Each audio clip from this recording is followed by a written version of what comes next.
Hello friends, ધોરણ 7 સામાજિક વિજ્ઞાન પાઠ 9 પૃથ્વીની આંતરિક રચના અને ભૂમિ સ્વરૂપ. પૃથ્વીની આંતરિક રચના આપણે અગાઉ છે તે ભણી ગયા. જુદા જુદા ગ્રહો વિશેની માહિતી તમે ધોરણ 6માં મેળવી.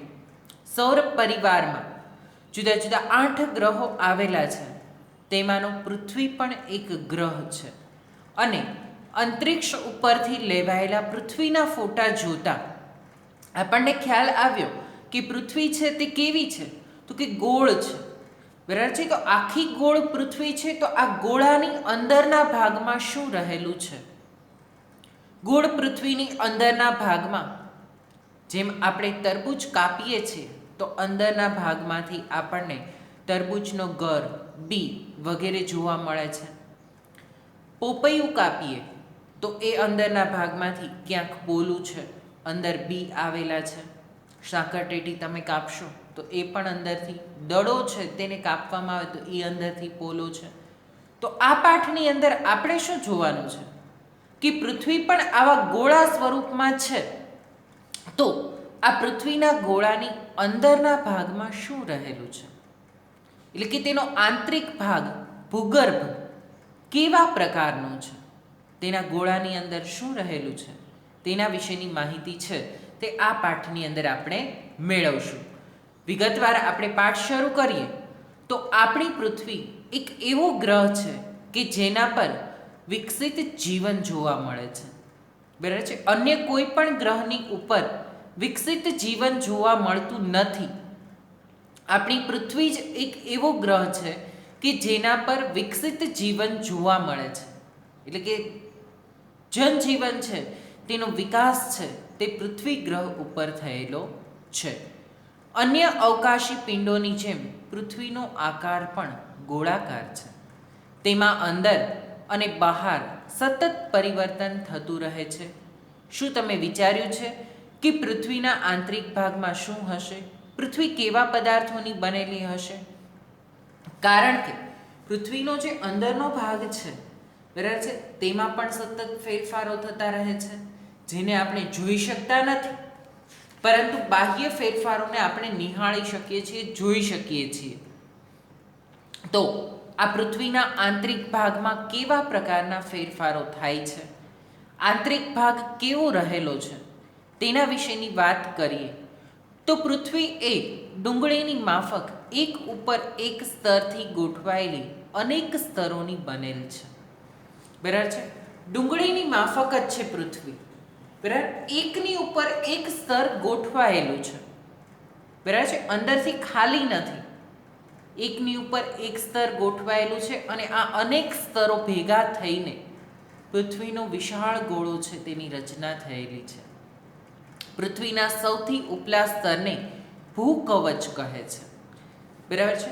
પૃથ્વીનું સૌથી ઉપલું સ્તર એટલે કે જેના ઉપર આપણે વસવાટ કરીએ છીએ, બરાબર છે, આ પૃથ્વીના ઉપલા સ્તરને શું કહેવામાં આવે છે?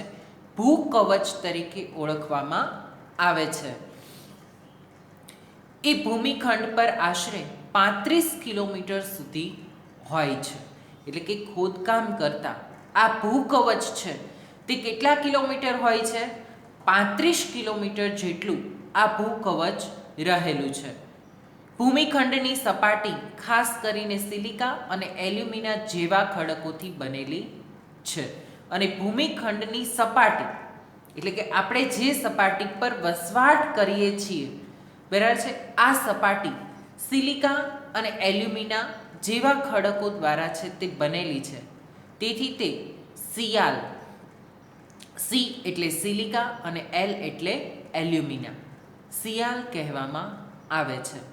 યાદ રાખજો મિત્રો, સિયાલ એટલે શું? તો સી એટલે સિલિકા અને આલ એટલે કે એલ્યુમિના, એના ઉપરથી સિયાલ પૃથ્વીની ઉપરનું જે સ્તર છે, બરાબર છે, તેને સિયાલ તરીકે ઓળખવામાં આવે છે. કેટલું જાડું છે આ સ્તર? 35 કિલોમીટર જેટલું જાડું આ સ્તર છે. અને 35 કિલોમીટર જેટલા જાડા આ સ્તરને સિયાલ તરીકે ઓળખવામાં આવે છે. મહાસાગરનું કવચ મુખ્યત્વે સિલિકા અને મેગ્નેશિયમનું બનેલું છે. તેને સીમાં કહેવામાં આવે છે. સી એટલે સિલિકા જ, પરંતુ માં એટલે અહીં શું થશે? મેગ્નેશિયમ. ભૂમિ સપાટીનું સ્તર છે એ કેવું છે? સિયાલ. બરાબર છે. બંને વૈજ્ઞાનિક નામ છે, યાદ રાખવાના છે કે ભૂમિ સપાટીનું સ્તર સિયાલ છે, જેને સિલિકા અને એલ્યુમિનાથી બનેલું છે, એટલા માટે તેને સિયાલ કહેવામાં આવે છે. જ્યારે મહાસાગર સમુદ્રનું સ્તર છે તે સિલિકા અને મેગ્નેશિયમનું બનેલું છે, એટલે તેને શું કહેવામાં આવે છે? સીમા. જેમાં સી એટલે સિલિકા અને મા એટલે મેગ્નેશિયમ તેમ કહેવામાં આવે છે.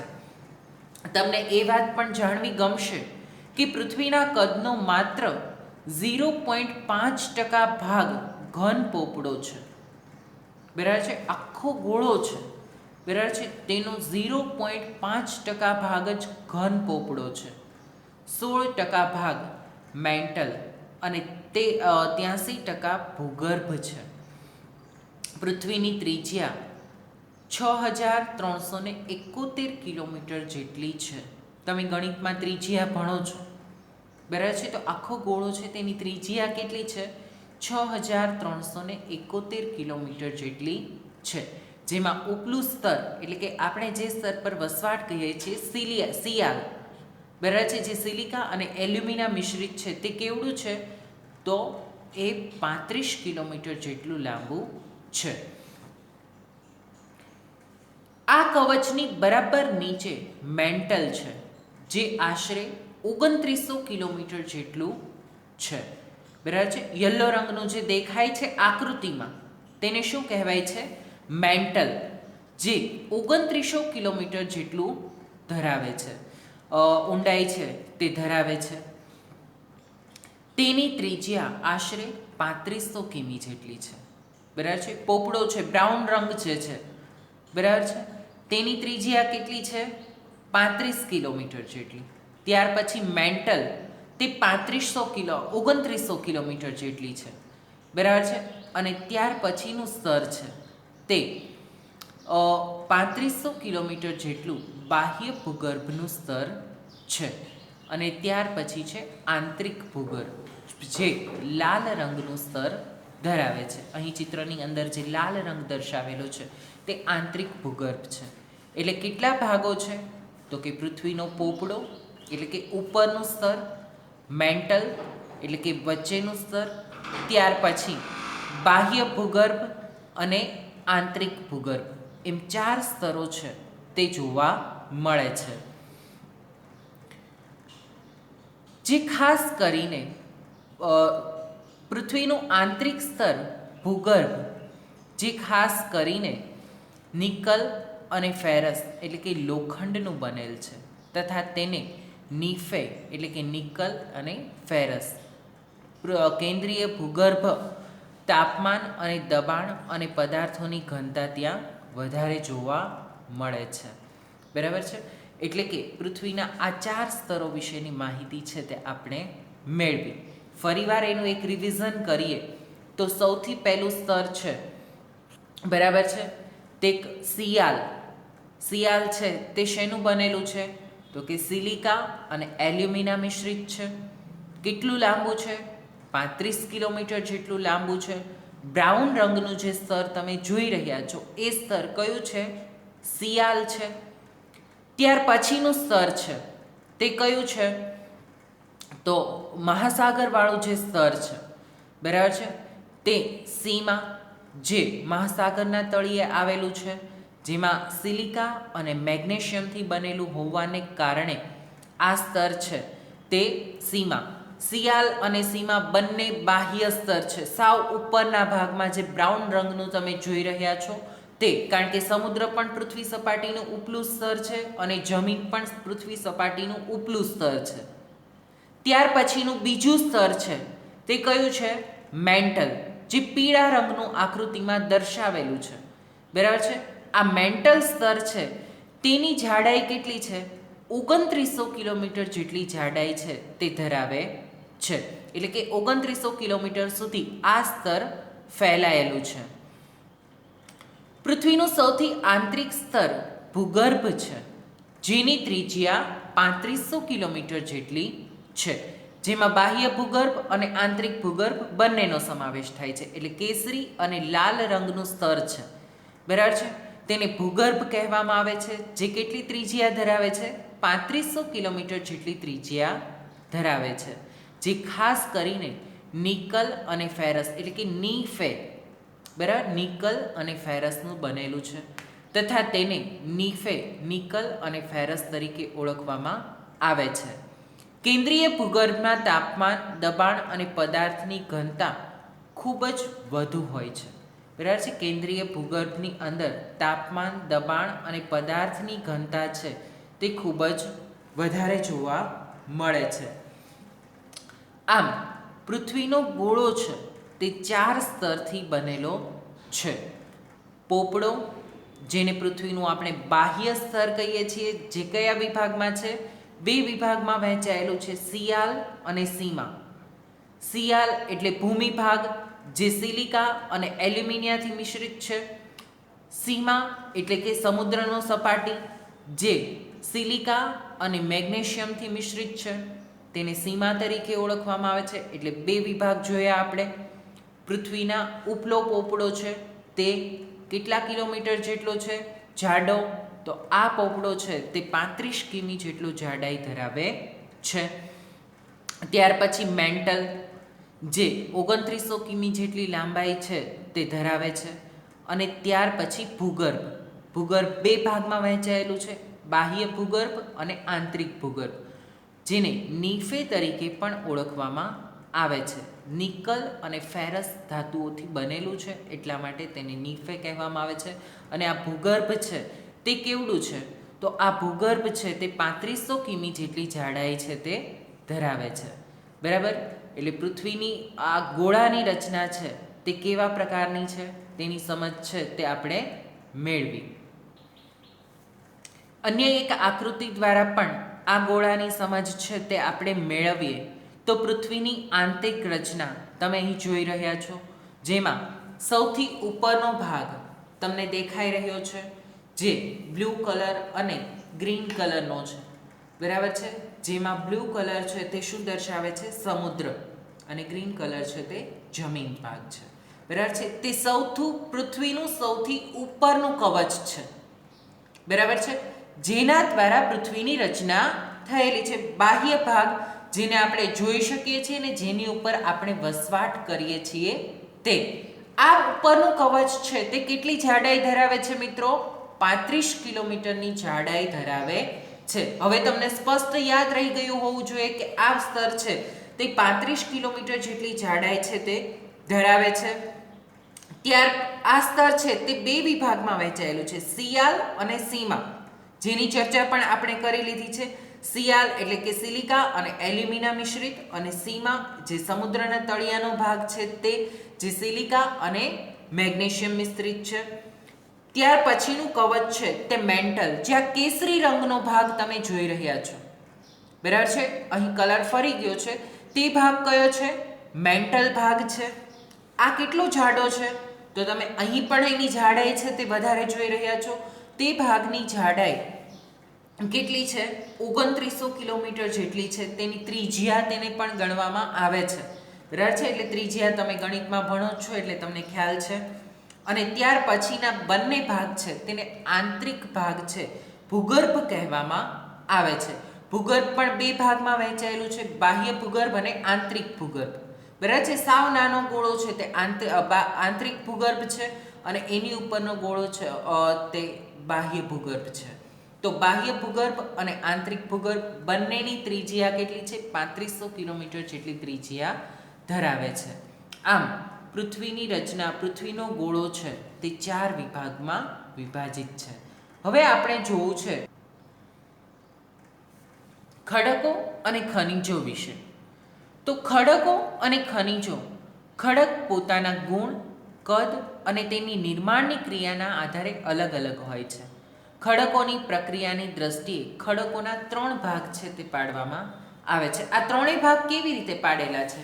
તો પહેલો તો તેનો ગુણ, બરાબર છે. તેમાં કેવા પ્રકારના ગુણ રહેલા છે તે, એટલે કે ગુણધર્મો કેવા ધરાવે છે તે. તેના કણ, તેની કણ રચના કેવા પ્રકારની છે, અને તેનું નિર્માણ કેવી રીતે થયેલું છે તેના આધારે ખડકોને 3 ભાગમાં છે તે વિભાજિત કરવામાં આવેલા છે. 3 ભાગ જોઈએ તો પહેલું છે અગ્નિકૃત ખડકો, ઇગ્નિયસ. બીજું છે જળકૃત ખડકો અને રૂપાંતરિત ખડકો. આમ ખડકોને 3 વિભાગમાં વિભાજિત છે તે કરવામાં આવેલા છે. 3 વિભાગમાંથી પહેલો વિભાગ છે તે આપણે જોઈએ અગ્નિકૃત ખડકો. અગ્નિકૃત ખડકો એટલે કેવા પ્રકારના ખડકો છે? તો આ ખડકો છે જે ગરમ મેઘમાં ઠંડો થઈને નક્કર થઈ જાય છે. આ પ્રકારે બનેલા ખડકને અગ્નિકૃત ખડક તરીકે ઓળખવામાં આવે છે. બરાબર છે. જે 2 પ્રકારના હોય છે, આંતરિક ખડક અને બાહ્ય ખડક. બરાબર છે. ગરમ મેઘમાં હોય છે. બરાબર છે. પૃથ્વી સપાટીની અંદરના ભાગમાં આજે પણ ગરમ મેઘમાં ધગધગતો લાવા છે તે રહેલો છે. જ્વાળામુખી સ્વરૂપે આ લાવારસ બહાર નીકળે છે. બરાબર છે. જે અંદરના ભાગમાં ખૂબ જ ગરમ છે, લાવારસ છે, લાલ ધગધગતો લાલચોળ લાવારસ છે, જે જ્વાળામુખી સ્વરૂપે બહાર નીકળે છે. બહાર નીકળે છે ત્યારે તે કેવો હોય છે? પ્રવાહી સ્વરૂપમાં હોય છે. પરંતુ ધીમે ધીમે આ લાવારસ બાહ્ય વાતાવરણના લીધે ઠંડો થાય છે અને પછી તેમાંથી ખડકો છે તેનું નિર્માણ થાય છે. અને આ ખડક છે તે અગ્નિકૃત ખડકો કહેવામાં આવે છે. એટલે લાવારસ છે તે પૃથ્વીના પેટાળમાંથી જ્યારે બહાર આવે છે, બરાબર છે, આંતરિક ભાગમાંથી તે બહાર આવતા તે છે તે લાવારસ ઠંડો પડે છે અને નક્કર કડક પદાર્થો કે ખડકોની રચના થાય છે. આ ખડકોને અગ્નિકૃત ખડકો તરીકે ઓળખવામાં આવે છે. અગ્નિકૃત ખડકો પણ 2 પ્રકારના છે, આંતરિક ખડક અને બાહ્ય ખડક. શું તમે જ્વાળામુખીની નિરંતર લાવાની કલ્પના કરી શકો છો? વાસ્તવમાં અગ્નિની જેમ લાલચોળ પ્રવાહી જ મેઘમાં કે લાવા છે. મેઘમાં જ લાવા છે જે પૃથ્વીના આંતરિક ભાગમાંથી નીકળી સપાટી પર પથરાય છે. જ્યારે જ્યારે પ્રવાહી લાવા પૃથ્વી સપાટી પર આવે છે ત્યારે તે ઝડપથી ઠંડા થઈને નક્કર બની જાય છે. ભૂકવચ પર જોવા મળતા આવા ખડકોને બાહ્ય અગ્નિકૃત ખડક કહે છે. એટલે ભૂકવચ ઉપર એટલે કે ઉપરના ભાગમાં જમીન ઉપર આપણે જે ખડકો જોઈ શકીએ છીએ તે ખડકોને બાહ્ય કે અગ્નિકૃત ખડકો કહેવામાં આવે છે. બાહ્ય ભાગમાં જે ખડકો જોવા મળે છે તે અગ્નિકૃત ખડકો છે. તેની સહરચના ખૂબ જ નાની અને દાણાદાર હોય છે. દ્રષ્ટાંત તરીકે બોસાલ્ટ પ્રવાહી મેઘમાં ક્યારેક કુદરતી ભૂકવચની અંદર ઊંડાઈએ જ ઠરી જાય છે અને આ પ્રકારે બનેલા ખડકોને આંતરિક અગ્નિકૃત ખડક કહે છે. એટલે કે જ્યાંથી જ્વાળામુખી બહાર આવતો હોય છે, બરાબર છે, ત્યાં ભૂસપાટીની ઉપર આવવાની જગ્યાએ છેલ્લે જ્વાળામુખી છે ભૂસપાટીની વચ્ચે જ ઠરી જાય, બરાબર છે, અને ત્યાં ઠરી જવાના લીધે તેને આંતરિક ખડક તરીકે છે એ ઓળખવામાં આવે છે. અને બાહ્ય અગ્નિકૃત ખડક એટલે કેવા? તો ભૂસપાટીની ઉપરના ભાગમાં એટલે કે ભૂકવચની ઉપરના ભાગમાં જે ખડકો જોવા મળે છે તેને બાહ્ય અગ્નિકૃત ખડકો કહેવામાં આવે છે. ધીરે ધીરે લાવા ઠરવાને કારણે આ મોટા દાણાનું સ્વરૂપ ધારણ કરે છે. ગ્રેનાઇટ આવા જ ખડકોનું એક દ્રષ્ટાંત છે. ઘંટીમાં અનાજ, દાણા કે મસાલાને પીસવા માટે જે પથ્થરનો ઉપયોગ થાય છે તે શેના બનેલા હોય છે? ગ્રેનાઇટના બનેલા હોય છે. બરાબર છે. જે જ્વાળામુખી સ્વરૂપે પૃથ્વીના આંતરિક ભાગમાંથી બહાર આવતા હોય છે. અહીં ચિત્રની અંદર મિત્રો તમે જુદા જુદા પ્રકારના અગ્નિકૃત ખડકો છે તે જોઈ રહ્યા છો. બરાબર છે. અલગ અલગ રંગના ગ્રેનાઇટ પણ હવે આપણે જોવા મળે છે. બરાબર છે. રસોડાના પ્લેટફોર્મ ઉપર પણ આ પ્રકારનો ગ્રેનાઇટથી છે એ બનાવવામાં આવતું હોય છે, જે અલગ અલગ રંગના હોય છે. જેમાં ઓસ્બિડિયન, પ્યુમાઇસ, રાયોલાઇટ, એન્ડેસાઇટ, બોસાલ્ટ, સ્કોરિયા આવા બધા નામ છે તેને આપવામાં આવેલા છે. લાવારસમાંથી જ આ પ્રકારના ગ્રેનાઇટ છે તે તૈયાર થતા હોય છે. જે ક્યારેક પૃથ્વીના આંતરિક ભાગમાં પડ્યા રહે છે, જ્યારે ક્યારેક છે તે જ્વાળામુખી સ્વરૂપે બાહ્ય ભાગ પર પણ આવી જતા હોય છે. આંતરિક ભાગમાં એટલે કે પૃથ્વીની મધ્યમાં જો આ પ્રકારના ગ્રેનાઇટ તૈયાર થયેલા પડ્યા રહે તો તેને આંતરિક અગ્નિકૃત ખડક કહેવામાં આવે છે. અને બાહ્ય અગ્નિકૃત ખડકો એટલે કે ભૂકવચની ઉપરના ભાગમાં, એટલે કે આ પૃથ્વીની સપાટી છે, બરાબર છે, અહીંથી ઉપરના ભાગમાં જે સ્તરો આવે છે તે બાહ્ય અગ્નિકૃત ખડકો કહેવામાં આવે છે. આજનો લેક્ચર આપણે ત્યાં સુધી રાખીએ છીએ. હવે પછીના લેક્ચરની અંદર આપણે પૃથ્વીના અન્ય બે ખડકોના પ્રકારો છે તે જોવાના છે, જેમાં જળકૃત ખડકો અને રૂપાંતરિત ખડકો. આજના લેક્ચરનું તમારું હોમવર્ક છે કે પૃથ્વીના આંતરિક ભાગ કે ભૂગર્ભની રચના આકૃતિ સહિત સમજાવો. પાઠ્યપુસ્તકની અંદર તમને જે આકૃતિ આપેલી છે તે જ આકૃતિ તમારે દોરવાની છે. અહીં દર્શાવેલી આકૃતિ છે તે દોરવાની છે અને ચારે ચાર વિભાગો છે, જેમાં પૃથ્વીનું બાહ્ય કવચ, મેન્ટલ એટલે કે પોપડો, પછી મેન્ટલ, બાહ્ય ભૂગર્ભ અને આંતરિક ભૂગર્ભ. રફ નોટની અંદર જ આ બધી નોંધ તમારે કરવાની છે. અને ખડકોના પ્રકારો જણાવી અગ્નિકૃત ખડકો વિશે માહિતી આપો. એટલે ખડકોના 3 પ્રકાર તમારે જણાવવાના છે, જેમાં અગ્નિકૃત ખડક, જળકૃત ખડક અને રૂપાંતરિત ખડક. તેના માત્ર નામ લખવાના છે અને અગ્નિકૃત ખડક વિશેની માહિતી આજના લેક્ચરની અંદર આજે આપણે ભણ્યા તે માહિતી તમારે લખવાની છે. તેની સાથે જ આ બાબત પણ જાણવી તમને ગમશે કે ઇગ્નિયસ લેટિન શબ્દ ઇગ્નિસનો અર્થ અગ્નિ થાય છે, બરાબર છે, જેના ઉપરથી ઇગ્નિયસ રોક એટલે કે અગ્નિકૃત ખડકો. સેડિમેન્ટરી લેટિન શબ્દ સેડિમેન્ટ, જેનો અર્થ સ્થિર થાય છે, અને મેટોમોર્ફિક ગ્રીક શબ્દ છે. મેટોમોર્ફિકનો શબ્દ સ્વરૂપમાં બદલાવ તેવો થાય છે. આજનો લેક્ચર ત્યાં સુધી રાખીએ છીએ. Thank you.